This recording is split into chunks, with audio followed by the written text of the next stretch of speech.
Cape Town, South Africa, African countries are making a concerted push to attract investments in their oil and gas sectors at the Africa Oil Week as the global north accelerates its transition towards clean energy. Now, with the shift to renewables reshaping the energy landscape, countries find themselves navigating a highly competitive field, while collaboration is essential to secure critical funding and maintain relevance. Now, Nigeria, once a dominant force in the oil sector, is now striving to regain its foothold amidst the growing demand for greener solutions. Arise international correspondent Adesuwa Giwa-Osagie reports. At the 30th anniversary of Africa Oil Week, African nations are aggressively vying for investments in their oil and gas sectors. We want investors to come to the Cape Town area where we believe the elements of the petroleum system is very good. Then we may have to look at the fiscal, right? For instance, royalty. You don't expect somebody, an investor, to pay a royalty of maybe 12.5% in waters of 3,500 meters. So we are looking at a certain sliding scale where the royalties in the deep water is going to be inversely proportional to the water depth. Right. So the deeper you are, the less you pay royalty. New entrants like Zanzibar and Tanzania are seeking to attract investors.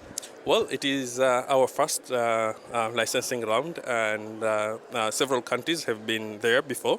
For us, it's a huge. It was a huge task to actually get here, and we are very happy with the process itself, and it has many significance in terms of putting Zanzibar in the map of upstream oil and gas.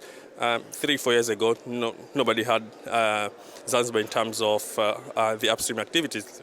Maybe tourism, maybe spices, but not oil and gas province. So this first licensing round is a door towards diversifying our economy. Nigeria received just 5% of Africa's total oil and gas investment in 2023 and is hoping that President Bola Ahmed Tinubu's initiatives will reverse that trend. In Nigeria, I think, and for the purpose of this presentation, we believe that a wise investor should consider the Nigerian licensing round for a number of reasons. I'm just talking of a wise investor. Our president, President Bola Ahmed Tinubu, in line with his declaration that Nigeria is ready for business, again, consider the fact that there's need to give more incentives in a manner to make Nigeria more, that is investor friendly. And to that extent, as I've illustrated in my presentation here today, has granted what we call presidential initiatives, all aimed at enhancing the operations in the Nigeria oil and gas sector, attracting more investment, especially in the Nigeria upstream. The Nigeria bid round entry fee, that is called signature bonus, is made very, very competitive. So this is part of the good news that you take away. The Africa Oil Week conference centers on sustainable development in the upstream sector with a focus on expanding Africa's gas value chain. Oil and gas is going to be with us for a while. How long that is, we don't know.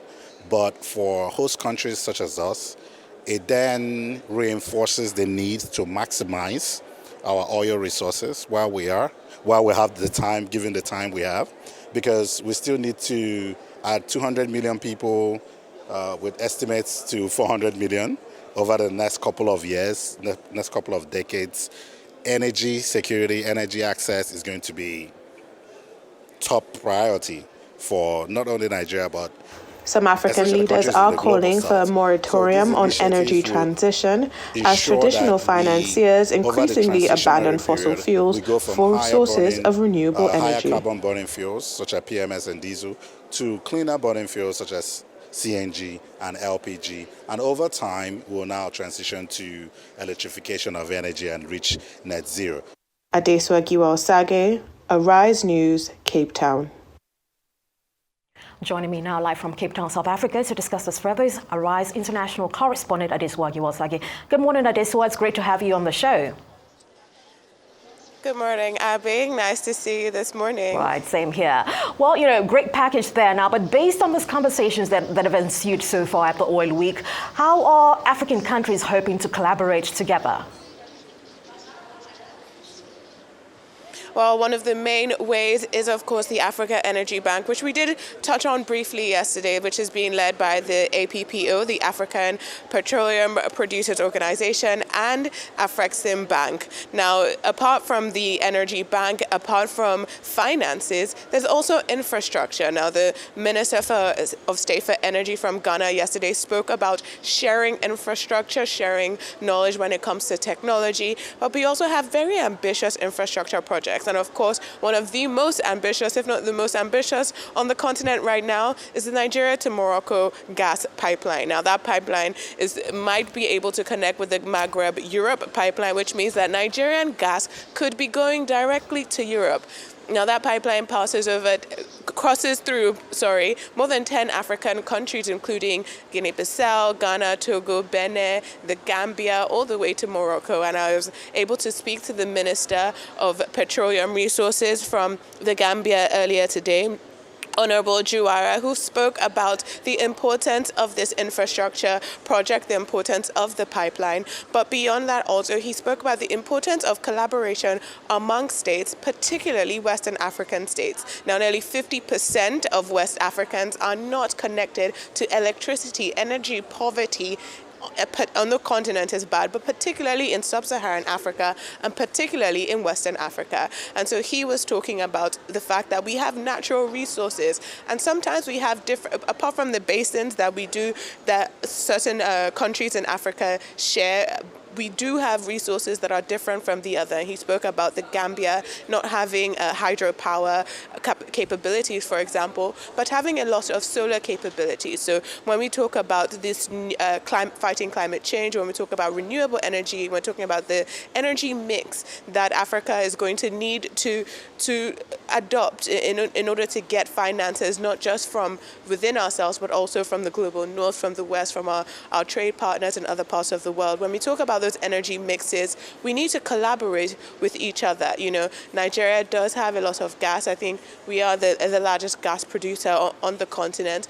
But other people do have, for example, Guinea-Bissau has hydropower capabilities, just like we do in northern Nigeria, whereas the Gambia has solar power capabilities, and Senegal has deep offshore oil and gas capabilities as well. So in terms of collaboration, it's infrastructure, it's trade, it's electricity swapping, particularly amongst ourselves in Western Africa. I think it's probably what the investment and what's going to be important going forward. Yeah, it certainly is. And a very monumental project that you mentioned, that's the Nigeria-Morocco pipeline. But as we know, and as you've highlighted both now and in your package, alternative energy sources have been quite topical for quite a bit now. Can you explain the focus on the development of the gas value chain? And more importantly, do you believe that the sensitization around it has been strong enough? Yes, so now when it comes to the development of the gas value chain, a lot of the conversation is talking about how gas is essentially cleaner than oil. It's cleaner than crude oil. And when we're talking about gas value chain, gas is what is going to help electrify the continent. When we talk in terms of cost-benefit analysis, it seems gas is what is best for a lot of countries across the continent. Now, the value chain really starts with exploration, and exploration is a very high risk, and therefore it needs a lot of investment. And so you have the ministers from different countries, including, Gambia, Ghana, Zimbabwe, and Namibia on stage appealing to investors to invest in exploring their capabilities, because in order to do that, they're reducing royalties, they're giving tax incentives.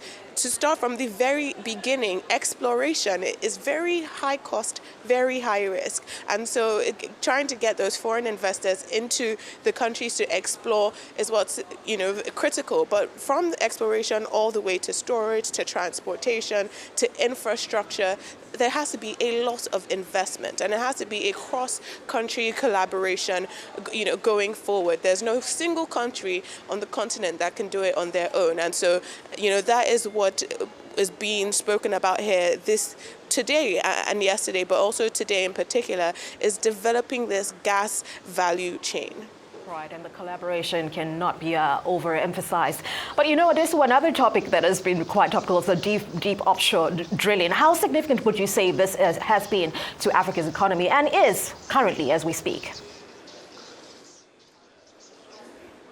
Yes, well, deep offshore drilling is something that has been getting a lot of interest, particularly because countries that did not naturally, or not naturally, but countries that did not have oil and gas reserves before in terms of inland are now finding these reserves in basins. For example, Namibia in the Orange Basin, I think about 1.6 billion barrels of crude possibilities. Now, Nigeria also, the CEO of the NUPRC was speaking, Engineer Komolafe, on stage yesterday, saying that Nigeria actually is able to find crude in less deep depth than other areas across the world. And so, deep offshore oil drilling is also easier for IOCs. It's very high risk in terms of the financing, in terms of the exploration, but it has less political implications when it comes to host communities.